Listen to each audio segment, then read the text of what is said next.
Hi Virgo! Kamusta? Ito po si Divine Tarot 888 para sa yung January 2026 kapalaran para sa mga Virgo. General love reading. Tingnan natin ang energies connected sa'yo ngayon. Okay. Or baka may mensahe din sa career. Tingnan natin guys. So, emotional storm, turmoil, unstable, affected. Grabe naman to. Stress, turbulence, tension, arguments, obsession, infatuation, adoration, addiction. Okay, may person dito na sobrang emotional at sobrang nasistress, na-obsess sa'yo. Maghahabol sa'yo itong taong to. Okay, hindi niya kaya nang wala ka. Sobra siyang stress. Releasing, letting go, moving on, walking away. Samantala ikaw naman ay mukhang nilet go mo na tong taong to, nasa point ka na gusto mo nang i-heal yung sarili mo. Kasi, sinaktan ka niya. Okay? And, natatauhan ka na din na hindi mo kailangan ng isang tao para maging masaya.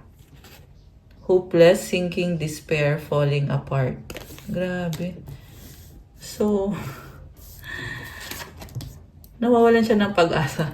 Sobrang lungkot. Grabe naman to. Ano bang ginawa sa'yo nito? Ayan o, chasing, pursuit, toxicity, resilience. So, hahabulin ka niya. Kailangan ka niya. Possibilities, free-spirited, adventure, risks. And the last one, exhaustion, depletion, drained, long journey. Okay. So, alam mo, may person dito na talagang umaasa na magkikita kayo, mag-uusap kayo, magkakaayos kayo. And nagpaplano siya anong gagawin ko, anong sasabihin ko kay Virgo.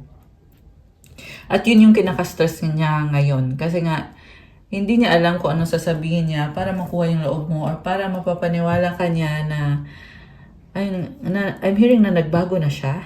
Okay? So, kung ano man ang ginawa nito sa'yo, gusto niyang patunayan ngayon na nagbago na siya or karapat dapat siyang bigyan ng chance. Okay. Tingnan natin. Ano bang mga gustong sabihin sa'yo? Tingnan natin. Gamitin ko itong oracle cards na to. Ano bang sasabihin sa'yo nitong person na ito? Na sobrang parang desperado yung yung energy niya. Let's forget the past. So, gusto niya sabihin sa iyo, kung ano man yung mga pagkakamaling nagawa niya, kalimutan na natin. Okay? Pag nagawa niya, nagawa mo, nagawa ninyo pareho, gusto niya magkaroon ng ending yon. Bakit kakalimutan? Kasi nga gusto niya pa rin na magkaroon kayo ng relationship or ng connection. Kasi nami-miss ka niya. Ayan. So, bakit parang wala siya mukhang maihaharap sa'yo? Siguro ganun katindi or ganun kalala yung naging attitude niya sa'yo. I need you to be away from me. I cry at night. Parang tinaboy ka. Tinaboy ka nitong taong to. Tingnan mo to, I love you unconditionally sa bottom of the deck. So, mahal ka. Mahal ka nitong taong to. Pero ang tanong kasi, kung mahal mo ba yung isang tao, sasaktan mo ba siya? Di ba? You are my peace. So, pag binigyan mo siya ulit ng chance, feeling niya okay na siya. I have something to tell you. So, may gusto siyang sabihin sa'yo or may gusto siyang ipaliwanag. Yung ba kasi sa inyo guys, hindi naman to nagsabi ng totoo niyang feeling sa'yo. At ngayon, gusto na niyang sabihin na oo, namimiss kita. Oo, mahal kita. Sobra kitang mahal. You are irreplaceable. Mukhang sinubukan niyang palitan ka, pero narealize din niya na wala kang katulad. Okay? Hindi ka pwedeng palitan ng basta-basta lang. Please help me. I need it. Ayan, desperado nga. Desperado nga yung taong nasagap natin dito. So, remember, hindi po ito sa lahat magre-resonate kasi general reading po ito. Pero kung person nyo to or kung reading nyo to, i-comment nyo dyan guys para alam ko. Okay? Na pala, Merry Christmas and Happy New Year po sa lahat. I hope okay naman kayo dyan. Kuha pa tayo ng more messages. Ano pa ba mga energies connected sa'yo at dito sa person mo? Sa person na ka-deal mo. Single. Okay. Single siya. Hindi ko alam yun. Okay. Ano pa? I like you. Crush kita. Problems. Burden. Yes, yes, yes. Tumalikod. Bye. Okay. So, parang pabago-bago ng isip to. Kasi single, tas biglang hindi ko alam. So, pag trip niya na maging single.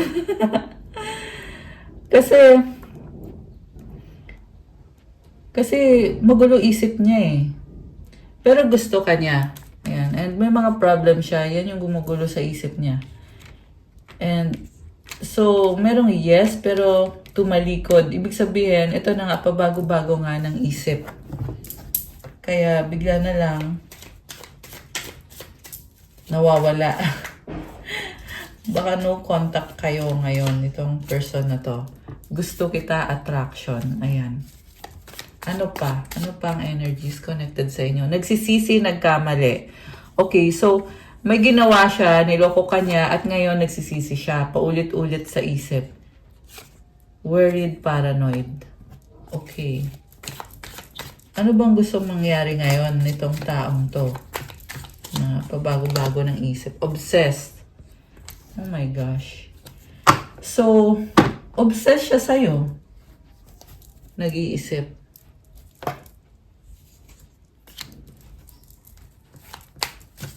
Ano pa? Moving on by. O, di ba? Biglang moving on ulit, break up, ending. Friends getting to know. Natatakot siya eh. Natatakot siyang magkaroon ng serious na relationship. Kaya biglang merong ending, merong moving on. Okay. Pero, tignan mo to, ikaw pa rin. I still love you.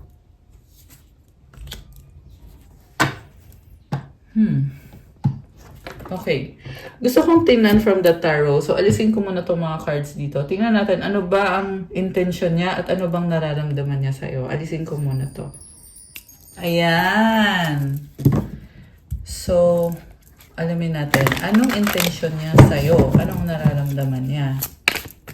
Anong energy niya?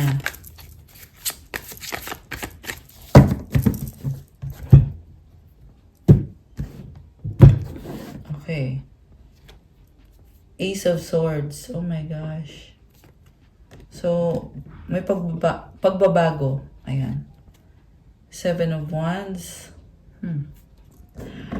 Okay, parang matapang tong taong kadil mo. Medyo harsh siya magsalita, no? Ten of Swords. Ending, no?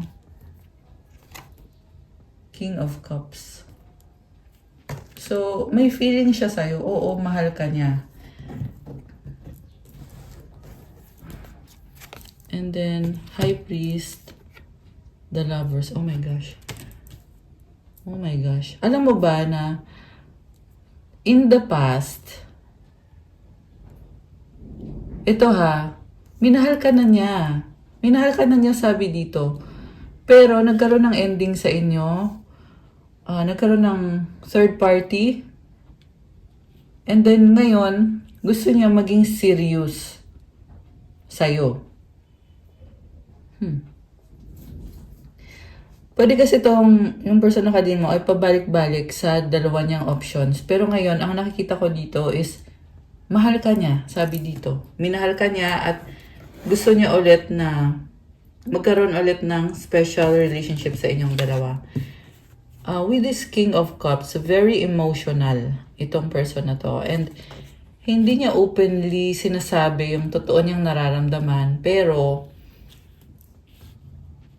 alam mo naman yun eh, ramdam mo naman sa kanya na may pagmamahal siya sa'yo. Okay, supportive energy, Four of Wands, Queen of Wands, the shadow side, Ace of Wands, may other person. So, bottom of the deck is the Five of Cups. Alam mo, ang tindi ng panghihinayang niya kasi sinaktan ka nga niya, nagkaroon nga siya ng third party.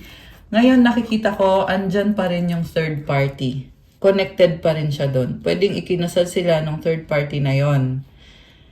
Okay, pwede din naman na kayo yung ikinasal at nagkaroon nga siya ng other third party. So, nakikita niya sa'yo, masaya siya sa'yo. And,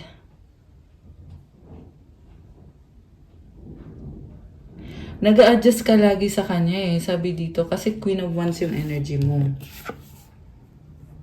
So, ibig sabihin, kahit na siya yung may pagkakamaling ginawa, ikaw lagi yung nag-a-adjust. Kaya parang toxic yung relationship. Nandito yung the shadow side. So, yeah, may something toxic dito. Something na hindi healthy, hindi maganda.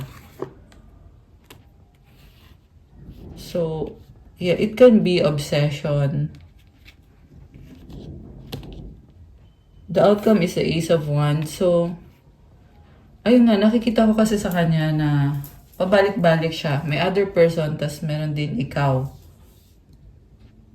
So,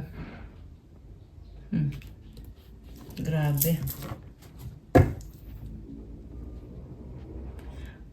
So, posibleng kaya siya nagkakaganyan kasi na-realize niya na kahit na may iba siya, kahit na may iba siya pero iba ka talaga. So, kailangan ka niya. Ganun yung pakiramdam niya. Hindi ka niya maalis sa sistema niya. Okay. So, Virgo, nakikita ko rin sa'yo. Naging serious ka dito sa relationship na to. Pero, ngayon kailangan mo ng mag-set ng boundaries para sa sarili mo. Kasi, naloko ka na dati. So, para ngayon, sinasabi mo dito na hindi ka na niya maloloko. Kung dati, napapaniwala ka niya kaagad, ngayon hindi na. Okay? So, sad to say, nagkaroon man ng pagmamahalan dito, pero andun din kasi yung energy ng panluloko or yung energy ng third party. Okay? Yan ang sabi dito. So, pero the good thing is, yun na nga, nagkakaroon ka kasi ng maturity na dati ang bilis mo maniwala. Ngayon, ito ka na the High Priest. Naging spiritual ka na, nagbukas yung intuition mo at natuto ka na din na i-protect yung sarili mo. Also, may key. So, yung key na yan, blessing yan para sa'yo. So, okay, clarify natin. Paano naging blessing to para kay Virgo?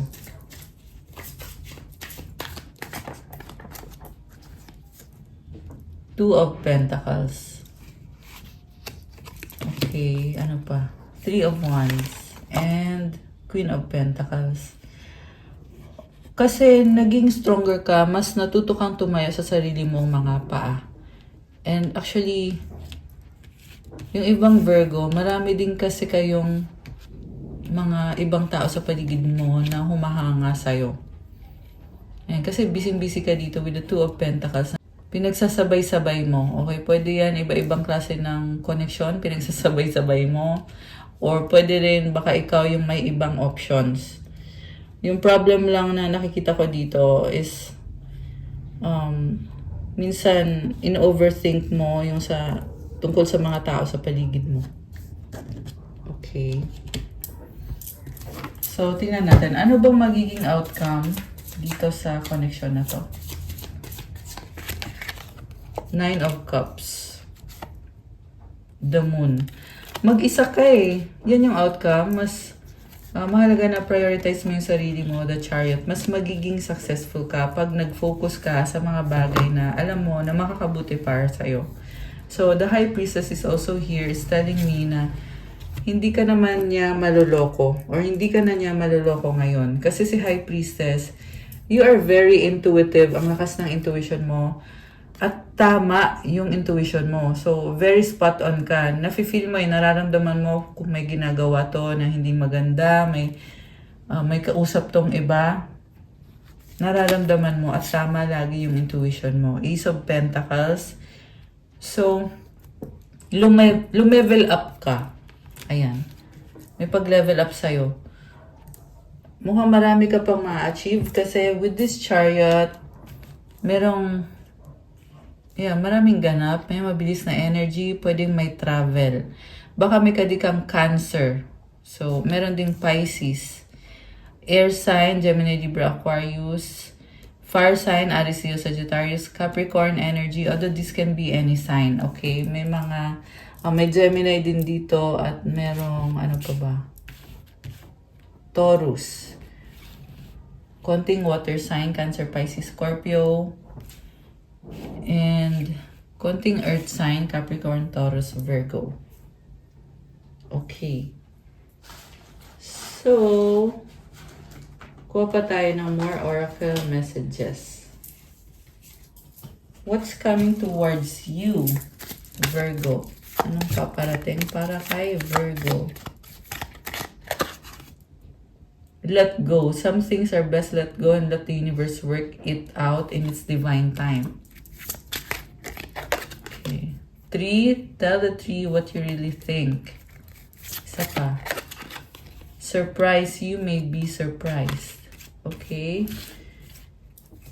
So, you're in the process of letting go. Okay. Mensahe galing sa mga angels mo. 1818 optimism. Successful manifestation of your abundance is near. Higher levels of optimism are needed as new abundant beginnings are on the horizon. Brighter days always come after the darkest of nights. Alam mo Virgo, may pagbabagong paparating at very positive na pagbabago. May success din sa career mo at abundance. So, i-claim mo tong napakagandang energy na to. Kasi minanifest mo to at merong success sa manifestation mo. And i-affirm mo din, i-comment mo yung affirmation. Comment, everything is in perfect order as I enter into this next chapter of my journey and connect to the abundance that is near. Ayan. So, okay. Gusto din lumabas ng isang card na to. 1111 intuition. Sabi sa'yo, lumalakas ngayon ang intuition mo. Trust in yourself. Your inner whisper is working hard to let you know that it's guiding you. Listen in. What is it saying? Feel it. Where is it telling you to go next? See it. Close your eyes and allow. Trust the path you are on. So, sinasabi naman dito na nasa tamang landas ka, magtiwala ka lang at magpatuloy ka lang. At totoo at tama ang sinasabi ng intuition mo, Virgo. So, to claim this beautiful energy, comment 1111. Siguro nga, nakikita mo to mga angel numbers na to. At i-comment nyo din yung affirmation. Comment, my intuition speaks to me and I listen. I trust that all things are happening for a purpose. Ayan, guys. So, that's all for your January Kapalaran Virgo. Thank you for watching. Pa-like, comment, subscribe, hit the notification bell. Kung nag-resonate kayo at kailangan nyo ng private reading, pwede kayong magpa-schedule sa akin. Message nyo ko sa Viber or sa WhatsApp. Tingnan nyo po dyan sa description box sa ilalim ng video na to at i-message nyo ko sa Viber or sa WhatsApp. Thank you again, Virgo. Merry Christmas and Happy New Year. And enjoy your celebration. Enjoy the holidays. God bless you all. Stay safe. See you again soon. Love you guys. Bye!